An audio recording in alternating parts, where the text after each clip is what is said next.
Welcome to Malpractice Podcast. Hello. Are you ready to get started? I am. Okay, perfect. I'm Jess. I'm Sydney, and this is Malpractice. It is. And before you come for me, if it sounds like I'm in an empty room, it's because I just moved and I am in an empty closet. Yeah. There are approximately 18 quilts in here with me, trying to make it not sound like an empty room. But it just is an empty room. So can you just give us a break? Yeah, we really just fiddled with this. I've had hanging blankets everywhere. Like, there's only so much you can do, and we've done realistically the maximum. I'm sorry for moving. It's going to be fine. I'm really not going to trip about it. I hope it's okay. I hope you forgive me. I don't know if you're talking to me or our listeners, but either way, you're going to be fine. We're fine. I'm talking to everyone. Can I ask you a question this is a non-transition podcast. In case this is your first time listening, we're going to do a hard left turn from each topic to a different topic, and you just hang on. Always. Yeah. Did you read the Goosebumps books as a kid? Yeah, I did because they had them at the Right Step. Yes, they did. Where we met. Where Jess and I met was an after-school daycare program. They had the book series called Goosebumps. Yeah. If you're not familiar with that, it's because you're either too young or too old. Yeah. But it was like a scary book for kids, right? Is that how you would describe it? And you could watch it too. Yes. Yeah, I think it's like scary enough for kids to be like, oh my God, I'm scared. But it's not like scary enough for like parents to be alarmed that your kids are reading it or whatever. Yeah, I think I did read it at probably too early an age. But I also watched The Sixth Sense. I watched it the year that it came out, which I think means I was like 8. I've never seen that. When I watched it. It was far too early. Do not let your children I've never seen that, watch Sydney. The Sixth Sense. I am still too young. Was there a movie as a child that scared the shit out of you? Because The Sixth Sense was mine. Oh my God. The Others? Is that a movie? What is it about? The Others. So I'm pretty sure. Wait, show me the... Oh yeah. This movie scared the shit out of me. So show me the cover art. Okay. Is that Nicole Kidman? It looks familiar. Yes, it is. I don't know what. First of all, I was probably like 14. Like, a bitch was not allowed to do anything. So it's not like I was like at a weird age. Okay. It is rated PG-13. Like, it was fine. But it scared the shit out of me. And I remember I was watching at a friend's house with like a bunch of friends. Someone came and like banged on our window. I think it was her dad. Oh, that's not okay. It was so scary. I literally was sleeping in quotes like this all night. Jess is like bored still, eyes open. That's what she's doing. Absolutely never. No. A movie that really scarred me was like Paranormal Activity. Oh, absolutely. That movie was terrifying. Didn't sleep. Haven't slept since, actually. That's totally reasonable. I went on a date in quotes in middle school, and we were supposed to go see a specific movie, and it started at the same time as The Ring. And we snuck out of our parents dropped us off, we met up, we bought our tickets, we snuck out of the first movie into The Ring to watch The Ring instead because it was rated R, so you had to like go beyond the thing and then sneak back. Yeah. That movie also terrified me, but there's this one specific scene from The Sixth Sense where he's in the bathroom and there's a woman in the bathroom and she's talking to him and she's being all creepy, and then she turns around and she's been like shot in the head and the back of her head is blown out and you could see everything. I would not use the bathroom on my own for like multiple years after that. I never saw that. Still to this adult day, I have not seen that movie. It messed me up. Oh, the whole point of this is I think that Goosebumps is probably what got me into true crime. Because there was a specific book where this girl's boyfriend is obviously a douche in the book, and he dies, and then he comes back as like an undead zombie vibes. Yeah. And I remember that so vividly, and I must have been reading it when I was like 8. That feels like too young to be reading these murder mysteries now. Yeah. My parents were never like, what are you reading? They were like, oh, Goosebumps. Seems fine. Has picture of kids on the front. Yeah. Those look like children. They tricked us. They tricked everyone. Yeah. Maybe that is true, actually. Because you're like, so I used to read Nancy Drew. Oh, yeah. Like, I had all of them, like, old books. And they're, like, lined up in my parents' bookshelf. Yeah. And maybe that's true Nancy crimey. Drew is good shit. Yeah. Yeah. It's very like investigation, true crime-y stuff. Yeah. Nancy Drew is like OG true crime. Yeah. It feels like. Yeah. Agreed. Everybody who read Nancy Drew, maybe Goosebumps as a child, is now into true crime. Guaranteed. I agree with that. Yeah. I believe yes. Yeah. Yeah, absolutely. Okay, perfect. We're on the same page. We solved the crime. Another mystery checked off the list. Also, you had a birthday over the weekend. Oh my God, y'all. What did you do for your birthday? So Michelle and I love to. Michelle's birthday is literally today. So happy birthday, Michelle. Happy birthday, Michelle. She's the best ever. I texted her this morning. She's my wife, in case you're new. Not just some rando. We decide always to do things at the most difficult times. So we have, my birthday was Friday. We moved on Saturday to a different city. And then Michelle's birthday is today. Yeah. They were the best movers we have ever had. Like, oh, that's good. I wish I knew their names. I have it written down because I'm going to give them a review.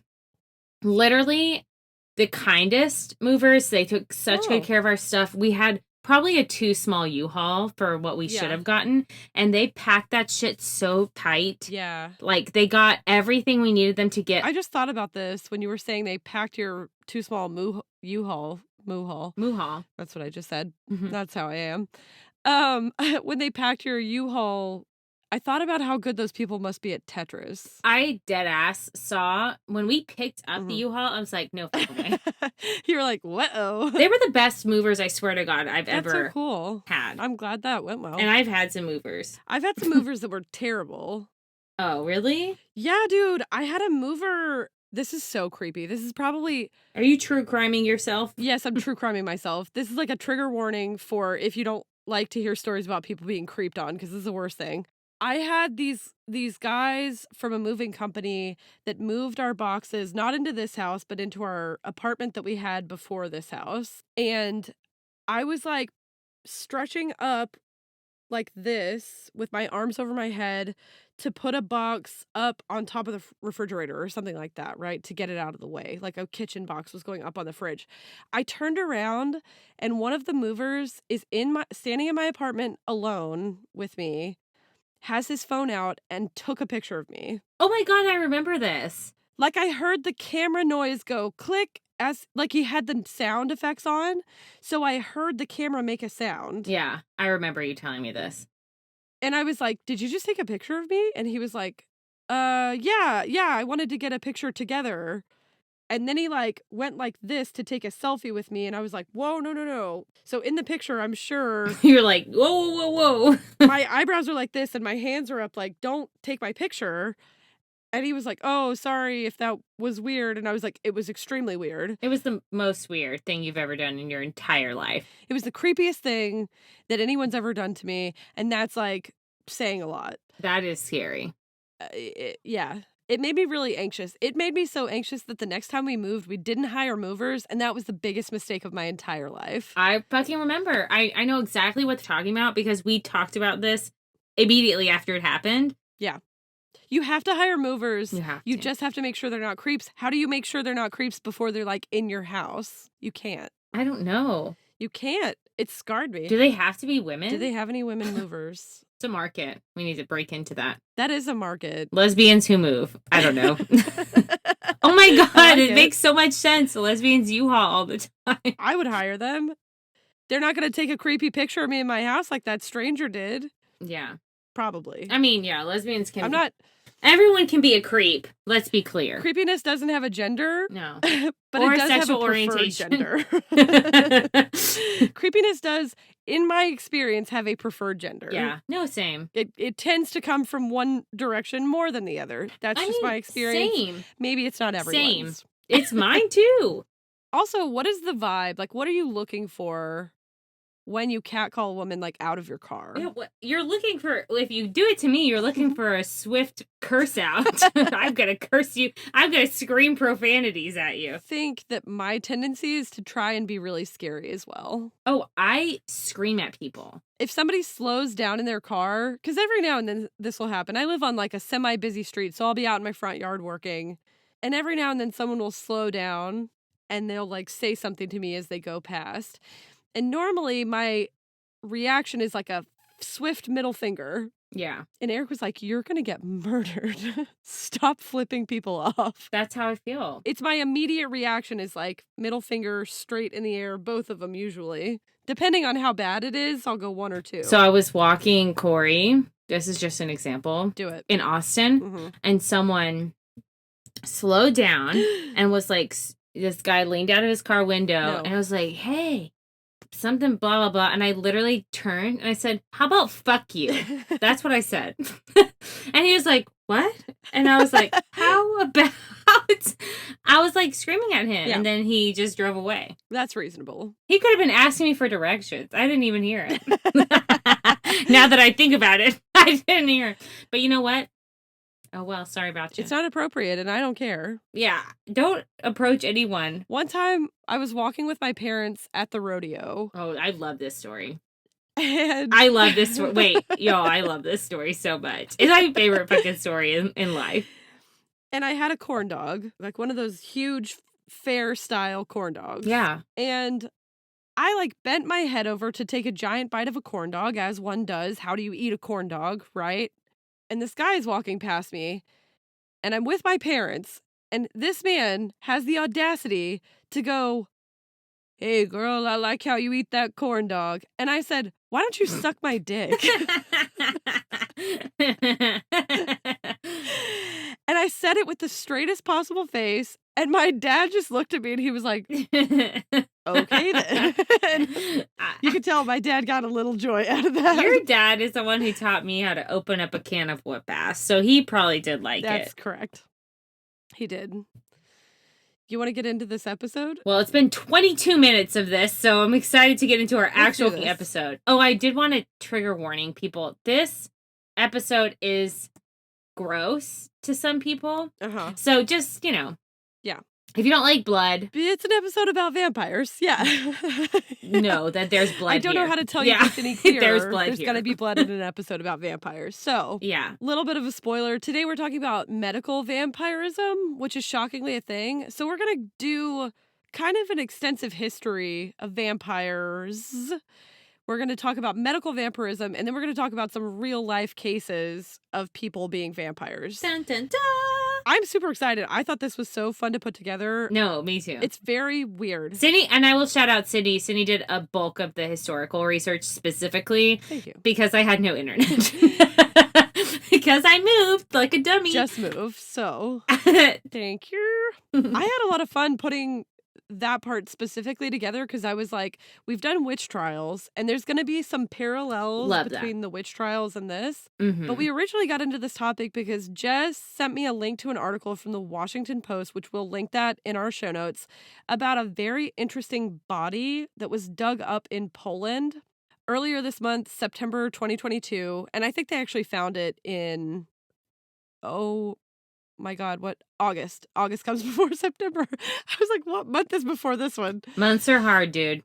Months are hard. Archaeologists these people have the most interesting job in the world. Am I right? Yeah, we should interview that one guy. I really want to talk to an archaeologist and just be like, what is your day like? Tell me about things. Reach out to us if you do that. What's the coolest thing you've ever found? Yeah. If you're an archaeologist and you want to talk, we will absolutely chew your ear off because I want to hear everything that you've ever seen. I want to look through other people's stuff so badly. That's my goal in life. Oh my God. It's not, but it could be. I would do it. Okay. So these archaeologists from Poland's Nicolaus Copernicus University in Torun actually discovered a burial site in the southern village of Pien. Also, here's another trigger warning. There are lots of Eastern European names in this discussion that we're about to have, and they are Oh, yeah. hard. If this is your first episode, I'm sorry. welcome. I can't fucking read. I don't know how to say anything from Russia or Poland, period. We'll do our best. I'm sorry, we're trying. Okay, so they find this burial site. They start digging. And the grave that they found was that of an unnamed woman, but it had some incredibly interesting details inside her little burial area. She had actually been buried with a sharp sickle, which, if you don't know what that is, it's like a curved sword. Mm-hmm. And it was placed over her neck. And so, if you can't picture this in your head, it's like one side of the sword is touching, it goes over her neck without touching her neck, and then the other side is also touching the ground. So it's like a like a half circle. Did that make sense? No, yeah. Yeah, okay. So the sickle was placed over her neck with the apparent aim of preventing her from coming back to life once she had been buried, which is weird. Darius Polinsky, the research team leader, had said that this type of burial was very uncommon, but it reveals a lot about what was going on at the time, because whoever buried her was worried for some reason or another that she was a vampire and she was coming back to life after they buried her. Yeah. It's a real fear. I also have sometimes. Now I have it too. Yeah. I didn't have it before this. Yeah, exactly. So this woman, who they assume must have been fairly wealthy or of at least a high social class, because there was a silk scarf she was buried in, and silk scarf money. True. So that woman had been accused of having supernatural powers. The research team lead said that at the time, ways to protect against the return of the dead include cutting off the head or legs. Mm-hmm. Yeah, that makes sense. True. Placing the deceased face down to bite into the ground. That makes no sense. What if they just turn over? I'm critiquing this in real time as so they can change their methods and thoughts. They're gone now. Right. Where am I? Oh, the ground. Burning them and smashing them with a stone. That'll fucking work immediately. I mean, that would work. If you're worried about it, smash someone with a stone, I guess. And burn them. Post-mortem, please. Yeah. So instead, in this case, a sharp scythe is not laid flat, but placed on the neck in such a way that if the deceased had tried to get up, like jolt awake, most likely the head would have been cut off or at least injured. And whoever buried her had also locked her feet down with padlocks around her big toe. Okay.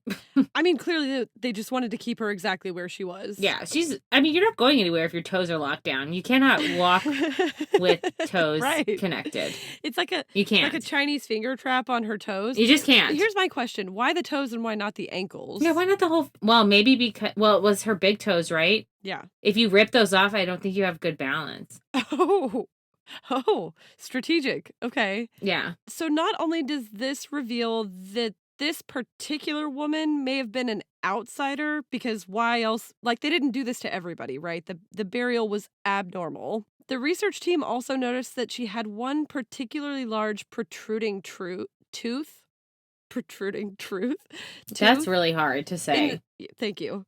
It's like a tongue twister. Yeah, it is. It was like in the very front. So where your two front teeth would normally be, hers was on top of her two front teeth. So it was like a third tooth in the very middle, like under her nose. She needed Invisalign. That's correct. That shit would be worked out in 19 trays. She's like, it's not a scam. Changed my life. And they're saying that this protruding tooth may have made people nervous, which seems like a little bit harsh. Makes me a little nervous, though, low key, if I think about it. I mean, it's like not normal for sure, but like, why would that make you a vampire? I don't know. Right. So it tells them, the archaeologists doing this dig, a lot about the paranoia around vampires at the time. They did an interview with Bethan Briggs Miller, who is a British folklorist and paranormal historian. And this person said that the accusations of vampirism were common at the time, especially across Serbia, Romania, Greece, and Italy. We'll talk a little bit about some of those countries and like maybe why that was a concentrated area. People have always been fascinated by particularly dark stories. There's nothing new about that. Like, when people talk about the fact that true crime, for instance, is on the rise, I'm like, absolutely not. Because if you go back and listen to these stories from like the 1700s, been on the rise. People are going into these murder houses and taking trophies away. Like, people have always been interested in dark shit. That's a fact. But the mythos surrounding vampires is very old and kind of weirdly linked to Christianity, which always seems to come up. Organized religion be creating fears. Yes. So that people have to run for their answers back to organized religion. That's 100% true. And Christianity specifically is like, don't fuck with witches. Kill them. There's vampires out here in these streets. Early Christianity was doing some fear mongering for sure. 100%. Apparently, the Bible features what many historians consider the first literary use of a vampire in a woman named Lilith, who was one of Adam's wives, or second wife. You always hear Adam and Eve, but one of his wives was apparently named Lilith. All right. She was said to prey on the young and the vulnerable. Like, if an older person was sick, Lilith would eat them, basically. Others cite the ancient Greek myth of Lamia, who is a demon that allegedly drank the blood of children.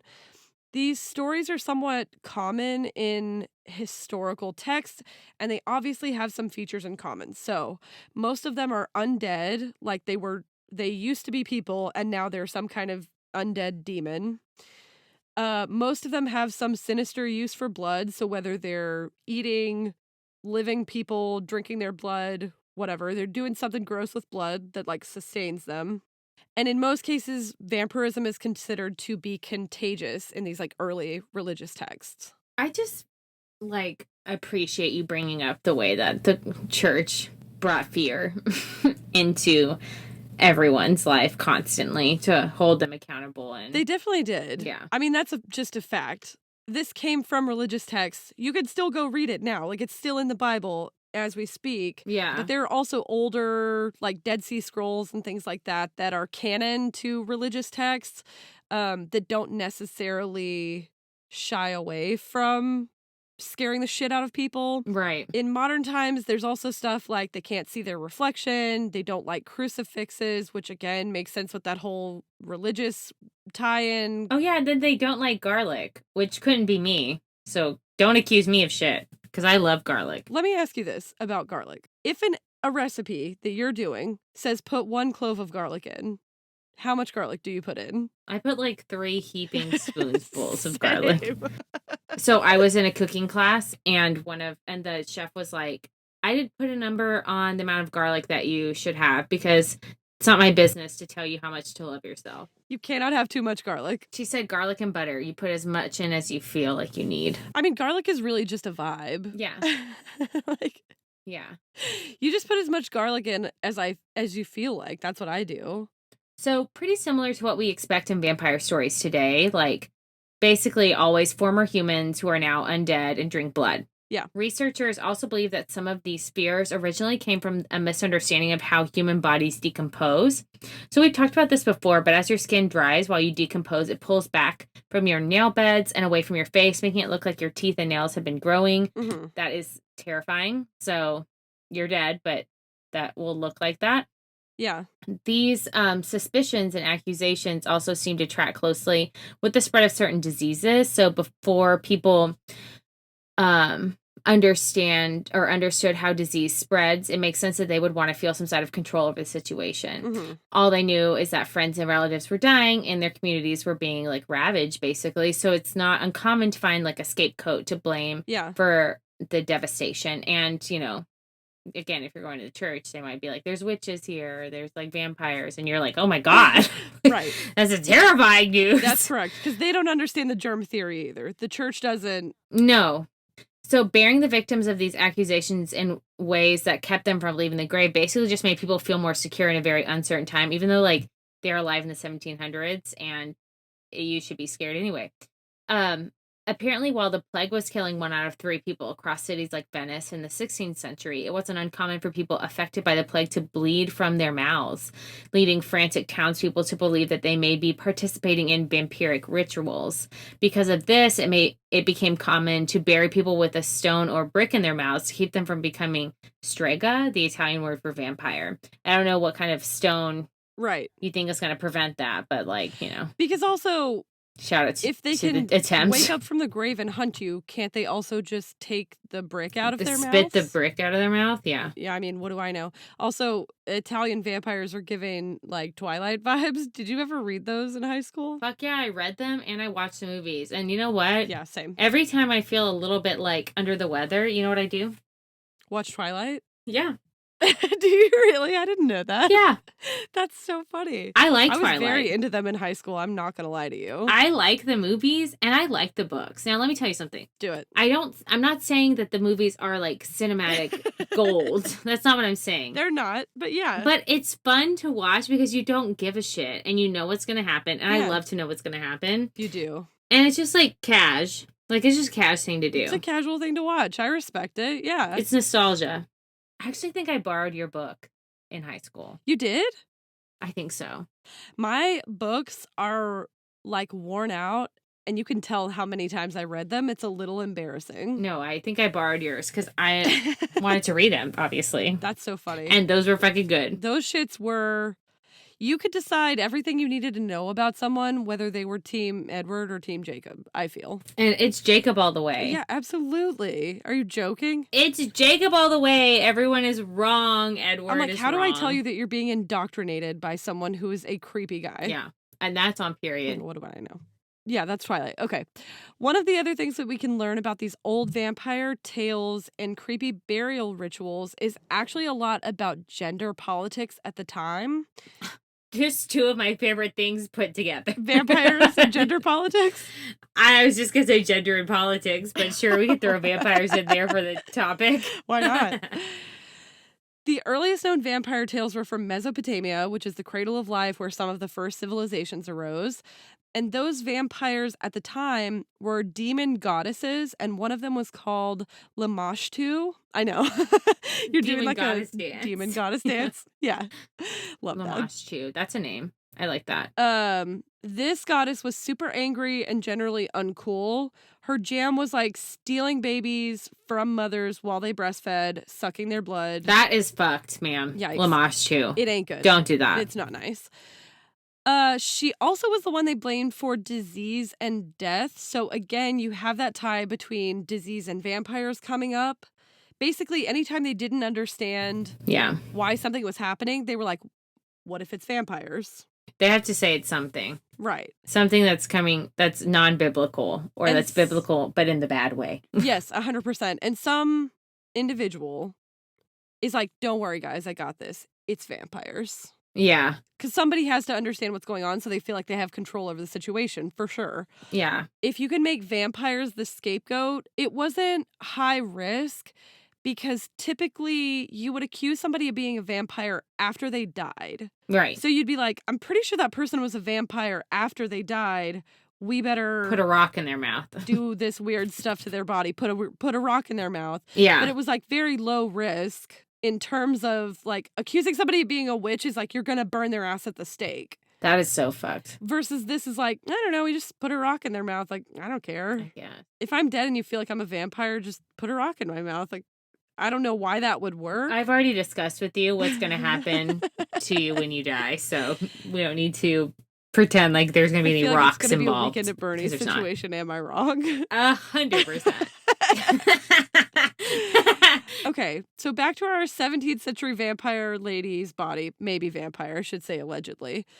Historians say that women were especially susceptible to being accused of vampirism, especially if they did something that people considered socially abnormal, like refusing to marry, potentially having a miscarriage, or even not having a period, which I would love to know how people knew about that last one.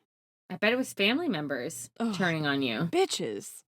Yeah. You cannot trust a gossipy bitch. You cannot. And you shouldn't. As a gossipy bitch, I will tell your business. Yeah. We will tell your business to each other if you tell us. That's a fact. Yeah, that's 100% going to happen. Just move on. Eric's like, you can't tell anyone this. And he's like, okay, tell Jess. I know you're going to tell Jess. Same. He's like, I've already come to terms with that fact. Beyond her, don't tell anyone. Beep, boop, bop. Okay, the fact of the matter is that they basically use this to demonize women in this specific way for a really long time, and it had been done continually in different ways. We talked about this in the witchcraft trials, but this is a specific way of doing it that comparatively we talked about is fairly low risk.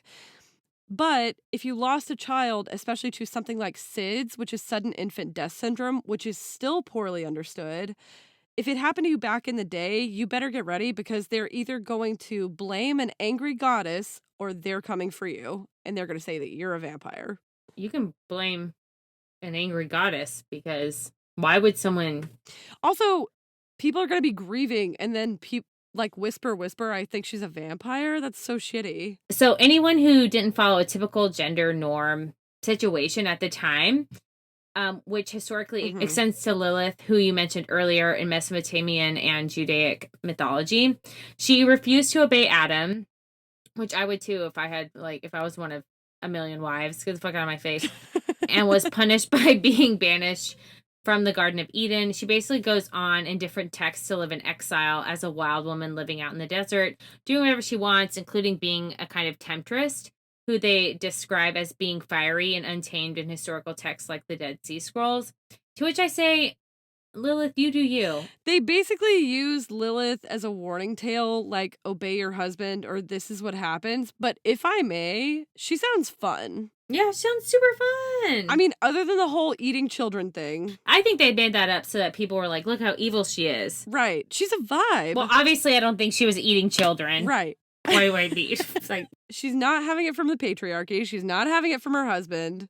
She's out in the desert not giving one single fuck. And if you had a choice at the time... She loves living her life. Where would you rather be? In the desert by myself, always.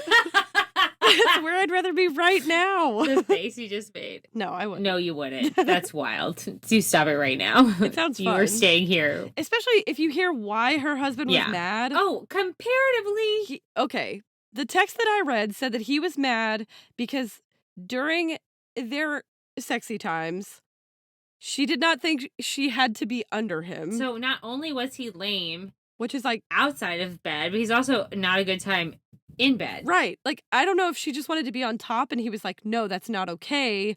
Or if he was like, you have to have sex when I say so. Either way. He sounds boring. I'm not into it. I'm not so either. Desert for me, thank you. So all these different cultures, including the Mesopotamians, Greeks, ancient India, ancient Chinese, lots of groups getting in on writing down the details of vampirism and stoking the fire. And I came across the same thing too, where it was like the press would also like kind of be like, oh, is this a vampire? And you're like, I don't know.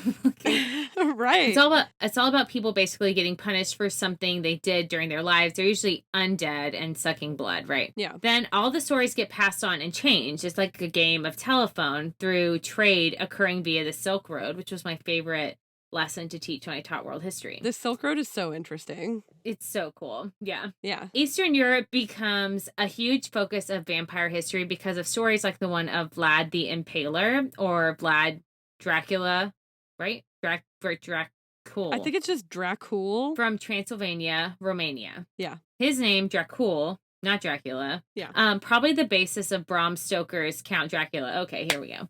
And he was a real character. According to legends, he was a 15th century local ruler who valiantly fought off the Ottoman Empire. Yeah. But his favorite thing to do was, allegedly, impale his victims on his wooden stake and eat his dinner while they were dying.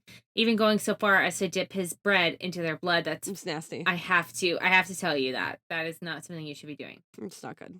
Also not clean. Yeah, not clean. Again, how did you survive? Had the best immune system if you did. Best immune system. Some experts have said these stories were kind of hyped up in popular culture after Dracula became so popular, and there's no historical basis, but you can't deny the similarities, like drinking blood, stakes through hearts, lives in a huge castle. There's a lot to go on there, and your name is Dracul. Right, 100%. There's another super famous example, which is the story of Mercy Brown.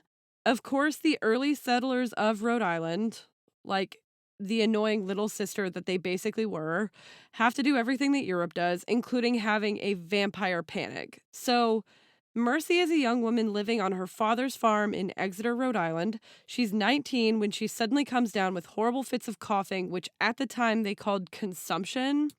We now know that that's tuberculosis caused by Mycobacterium tuberculosis bacteria, which nowadays more than 90% of children are globally vaccinated against, but obviously at the time, germ theory wasn't a thing. They had no idea. Mercy is sick. That's all they know. So she dies in January of 1892, and this poor thing, her mother and older sister had already passed away from the same disease. After Mercy dies, her brother Edwin falls ill, and their terrified friends and neighbors, who obviously don't understand bacteria yet, decide that one of the original family members must have been a vampire, and they're coming back from the dead and like sucking the life force out of the family members who are sick now. Here's what I ask these people. Mhm. Why would a vampire raise from the dead and be like, you know how I'm going to kill my own family? That doesn't make sense. Do you know what I think it is? I think it's like I think some of this is like an allegory for like, don't be a drain on your family. Oh. Right? That's what I think. I could be wrong. Yeah. I mean, it's not the most logical thing, for sure. So they do the next obvious thing, and they exhume Mercy's body on March 17th. Oh my God, that's almost our anniversary. March 18th, right? Yeah. 17th. We got married on the 17th. Oh my God. No, yeah. St. Patrick's Day. So St. Patrick's Day, 1892, they exhume Mercy's body. Because she had been buried during the dead of winter in Rhode Island, her corpse was basically kept on ice because they had her in a stone crypt above ground. So because they couldn't break she was the like ground. frozen. Yeah. Right. Yeah. So she hadn't decomposed like her other relatives who had been buried longer. And when they're looking for whether somebody is a vampire or not, they're looking for, does the body look fresh? Well, why didn't they put 2 and 2 together, dummies? Great question, because I've been to Rhode Island like twice, and I can tell you it's cold as balls there. Agreed. So of course they do the next logical thing, and they take out her heart and liver. Okay. They burn it. All right. They mix the ashes up into a drink that they give to Edwin. Do not do that. Her brother. Mm-mm. It's a terrible idea. But at the time, the belief was that if a vampire was after you, trying to suck your life force out, and you consumed part of that vampire, which is really ironic when you think about it. Yeah, it doesn't make any sense, people. It makes no sense at all. But if you did that, they thought the vampire would then leave you alone. Unfortunately, bacterial infections in your lungs don't really care about your dumb superstitions, and Mercy's brother Edwin dies 2 months later. Of course. That's one of the most famous examples of like vampirism in history. Of course he died, you dummies. You made him drink ash juice. I don't even know what to call it. Ash juice is our new commercially available energy drink. Ash juice TM. Yeah, TM. There are some historical examples of people who were undeniably creepy or suspected because they were just living their lives. So one of the things that we were interested in learning about is this condition real? Like, is it medically possible that people are vampires? And actually, it turns out that there is a real clinical condition called Renfield syndrome, which is an obsession with drinking blood. It was named after Dracula's human patient R.M. Renfield in the 1897 novel by Bram Stoker, which is basically the text about vampires that everybody draws from. Yeah. So it's gross, but there's actually something real about it. The earliest presentation of this psychiatric condition in the literature is by Richard Vandenberg and John F. Kelly in 1964. Although it was written about in the 60s, mentions of drinking blood associated with like sexual gratification have appeared in the literature within the psychiatric space since 1892 at the earliest, and that was by the Austrian forensic psychiatrist Richard von Krafft-Ebing. Essentially, this condition, the basis of it is that it starts with some key event in childhood that has to do with blood, usually some kind of excitement around blood, and it evolves into a psychosexual fetish involving kind of power and control. The diagnosis and cases of this syndrome are very few. It's also apparently pretty hotly debated in the psychiatric community, whether it's a real diagnosis or not. So the officially accepted diagnosis would typically be schizophrenia or a variety of paraphilia. And if you're not familiar with the word paraphilia, it's basically a kind of a diagnosable fetish, okay? So sufferers of this condition are mostly male. While it starts with self-inflicted bleeding normally, the worry is, how it can, if it does, evolve. Typically, people will start with sort of a self-harming behavior where they drink their own blood. A modern example of this case is a 23-year-old man from Turkey who in 2012, super modern case, very recent, he was described as suffering from vampirism after he was caught trying to stab people and drink their blood. He started out with slicing himself, and then he described the habit to his psychiatrist as feeling, quote, as urgent as breathing to him. He even got his dad to get him bags of blood from blood banks. He was also diagnosed with multiple personality disorder, or DID, dissociative identity disorder, and he suffered reportedly from amnesia. It eventually came out that he was also exposed to several traumatic and horrifying situations growing up, and that's not unfamiliar for people who have cases of Renfields. So very interesting. There's actually a real world kind of medical connection to vampirism, basically. So there's like a culmination of like mental health things that are going on and some like psychiatric things. Early in your childhood, when your love maps are being outlined, if something real traumatic and scary happens around blood, but it excites you, and then usually during your teenage years, that excitement from blood somehow gets tied in with some sexual situation. Yeah. That's how you end up with something like Renfield's, or like a diagnosable paraphilia that involves blood, which is scary. Because we always have to bring it back to our one true crime, our one true passion, true crime. Damn it. I said it wrong. I love that, actually. Yeah. Our one true passion, comma, true crime. Yep. There have actually been a number of murderers that performed vampiric rituals on their victims. I cannot wait to tell you this story. It is the craziest thing I've ever read. Okay. And I didn't look at it. I wanted you to not look at it because to. I wanted to tell you about this. Okay. You told me not to, and I didn't. Thank you. One of the most, I don't know why it was so important to me to tell you this, but I was like, I want to surprise you with this because I want to know. Okay. At the end of this, I want you to tell me whether you think she did it or not. Okay. So one of the most famous examples also inspired books and films like the infamous Count Dracula, and her name was the Countess Elizabeth Báthory de Ecsed. So the Countess was a Hungarian noblewoman and alleged serial killer. I'm putting alleged in heavy quotations there because this story is either the most substantiated witch hunt in the history of the universe, or this woman is an absolute monster and there's no in between. Okay. Okay? Mm-hmm. In the early 1600s, she and her husband lived in a massive castle called it's C-S-E-J-T-E. How would you say that? Sjet? I wouldn't.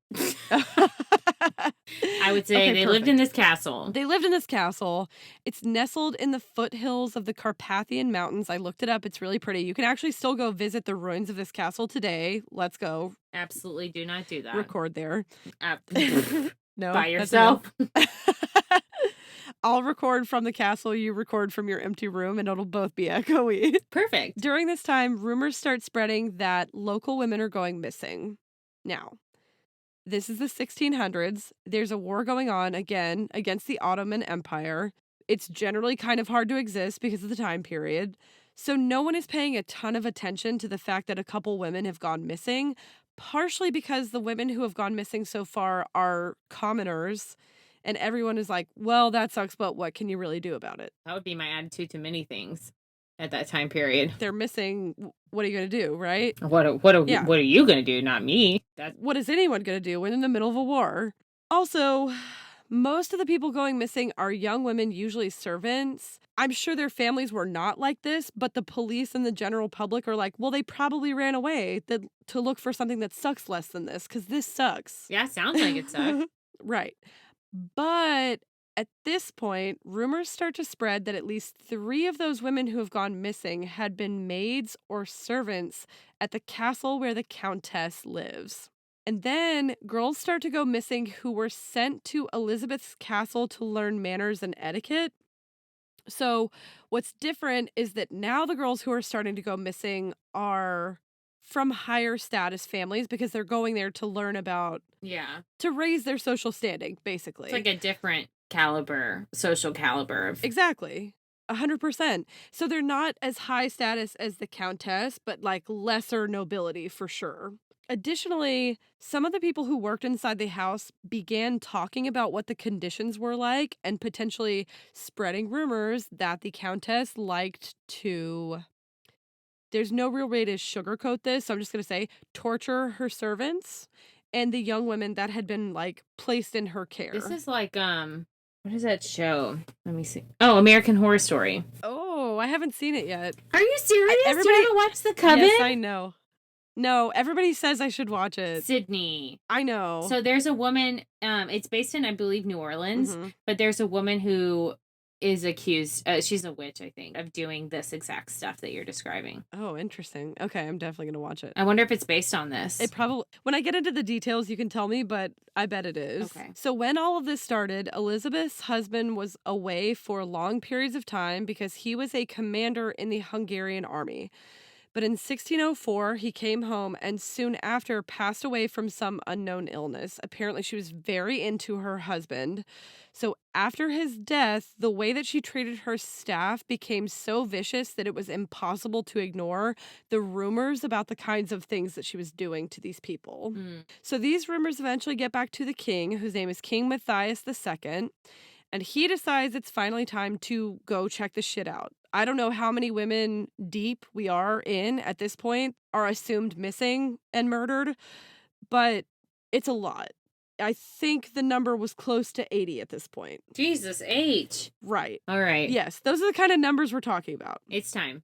So King Matthias II sends out his highest ranking representative, whose name is Georgi Thorzo.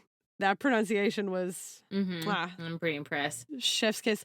It has the Eastern European thing where there's like 2 dots over the O, so I'm probably saying it wrong, but that's what I got. So he sends Thorzo to investigate the complaints about the Countess. According to some sources, when he got there, he walked in and immediately found a dead woman's body inside. Well, maybe that happened, maybe it didn't, but that's what he says happened. Now, I'm not shocked. Whether that part is true or not, he did end up collecting first-person testimony from around 300 people who accused her of all kinds of horrific crimes that they said they had personally witnessed. So 300 people is a lot. Is a lot of people. It's a lot of witnesses. It's a lot of witnesses. So it's a lot of witnesses, almost so many that I'm like, are they all just agreeing with the stories they've heard? Because I feel like she's the kind of person who would get rid of the witness. She does seem like the type of person who might get rid of a witness, or she could also, as the Countess, be like, I'm so much higher above all these people around me that it literally doesn't matter what I do. Well, it does now, according to this guy. If you see a picture of her face, she really could fit into either category. Got it. Okay. She looks a little hoity-toity. Yeah, she's a little into herself, I think. Okay. So after hearing these accusations, Thorzo ultimately charged the Countess with the deaths of 80 girls. That being said, one witness claims to have seen a book that was kept by Báthory, the Countess herself, where she recorded the names of all of her victims, which totaled 650, leading some historians to remember her as the Bloody Countess. This diary has never actually been located, but multiple witnesses said that they saw it with their own eyes and they saw her recording names in the book. Well, okay.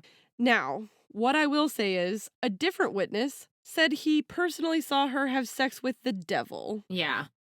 So you got some true sounding things and then you got some things that just sound crazy, right? Among the most shocking accusations, besides the whole boning the devil thing, were those that suggested she, trigger warning, bathed in and drank the blood of young virgin women, thinking that it would help her look youthful forever. That's in the Coven. Okay, perfect. Then it's definitely about her. Do you want to hear about some of the other accusations? Sure. I believe 50% of them already without hearing them. That seems fair. Witnesses said that they saw her stabbing victims, biting chunks of flesh out of their breasts. cutting them with scissors, That's disgusting. Okay. like their noses and genitalia with scissors. How easy would that be, though? Okay. Excellent question.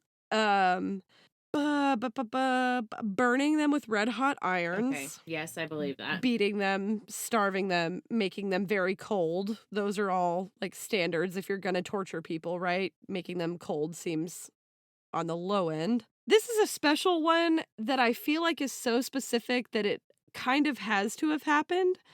She was accused of strapping people down, covering them with honey, and then pouring live ants on top of them. Yeah. There's no...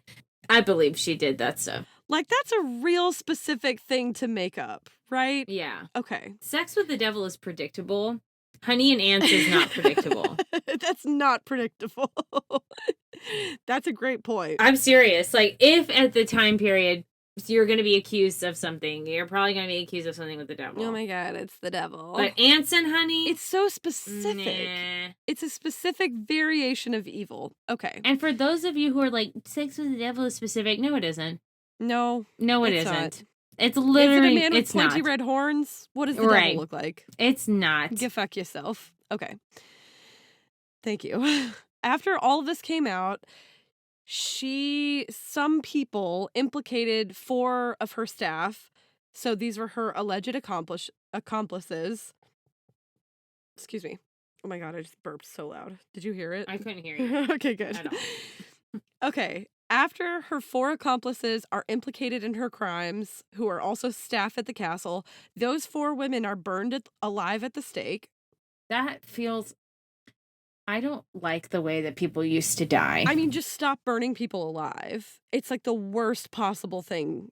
Elizabeth, however, was put on house arrest, but was not executed because of her nobility status, which... Well, that feels fucked. Obviously, life's not fair, in history especially. She was instead bricked up into an isolated room inside her castle, where she remained until her death 4 years later. She was Rapunzeled into her castle. Yes. Sans the hair. No hair. Well, she had hair, but not flowing. Shave it off. Oh, that would be... Well, Yeah, if she poured ants and honey on people, like, whatever, shave her hair. Shave her head, yeah. Okay. I think she probably did a lot of this. I think the honey thing is so specific, it almost has to have happened. Yeah. In her possible defense, I will also say she was apparently very, very, very wealthy, like crazy rich, and the King of Hungary owed her husband some serious cash. Okay.